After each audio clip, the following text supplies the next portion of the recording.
Welcome back to the best of Bike Shows UK. Back at the Bulthwell show, there was an array of custom bikes to drool over. With their to-die-for paint schemes and polished metal, these artistic creations were very popular with the thousands of bikers who'd made it all the way down to the beautiful Wye Valley. Some machines don't look like they're ridden at all, but this VMAX certainly was.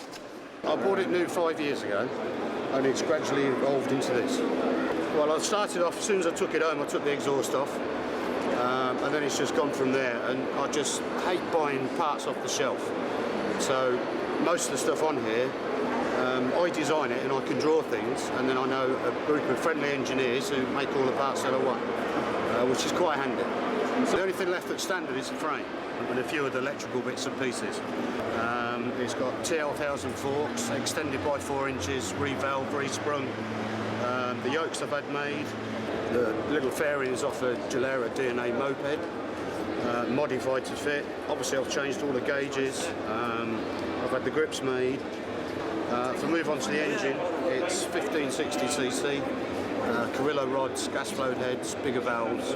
It's got a Magna Charger supercharger on it that I bought from the States. It's supposed to bolt straight on, but it doesn't. So basically I had to make the one-piece manifold again because it was the wrong angles to go onto the heads, and there was no cutouts for cam chain tunnels. It runs a 4-barrel Holly carb, and then I've got nitrous oxide injection on top. What else have I done now? The back end is obviously completely different to standard. We've got a 9.5-inch rim made to my own design.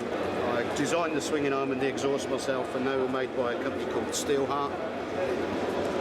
And that's an awful lot of work on these, being shaft drive. I had to put 2 extra UJs into the swinging arm to bring the drive shaft out, so I could put the big back wheel in. Every night when I go to bed, I just think of things and think, I think I'll do that next and do this, and it's just evolving all the time. Lots of people say to me, well, it looks like it's never been on the road, but it's done 18,000 miles.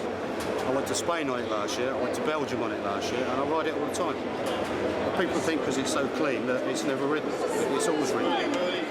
When it comes to customising, getting the paint job right is all important. How about this bike, devoted to the anarchic Sex Pistols? Well, I used to be a punk rocker, and it's always been in my blood. Love the pictures, the safety pins. It's come from there, really, I got the right bike, had a bit of cash, found the right artist. It's all come together.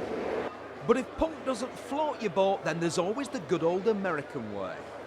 Well, it's a standard bike originally, and a chap ordered it from brand new, and he spent about £10,000 on extras with a big bore conversion, lots of extra chrome. And he went to pick the bike up, and his wife wouldn't let him have it. So I don't know if there's conflict in the marriage or whatever, but the dealership was stuck with a bike they wanted to get rid of. And I happened to go in on this day and saw it, traded in my old Harley, and took hold of this bike for a snap. And I've spent a lot more on it since, and I love it. I call her Christine, it's a nickname for her.